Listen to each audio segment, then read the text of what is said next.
এই হচ্ছে বৌদ্ধবিহারের নিচের আন্ডারগ্রাউন্ডে এটা, ঠিক আছে।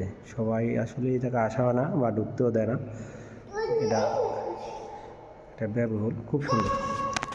এখানেই তারা আরাধনা করে, সব কিছু করে। এই যে এটা, ঠিক আছে, খুব সুন্দর, দেখার মতন। এর ভিতরটাই যে এত বড়,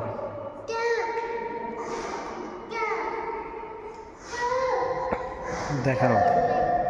এই যে বৌদ্ধবিহারের ভিতরটা দেখার মতন। আসলে আমিও আমারও আসা হয় না বা ভিতরে ঢোকা হয় না, এই ফার্স্ট ঢোকা হলো। আসলে দেখে খুব ভালো লাগতেছে। আর যদি হোক বাড়ির কাছে, তাহলে ঢোকা হয় না কখনো, এই ফার্স্ট গৌতম বুদ্ধ,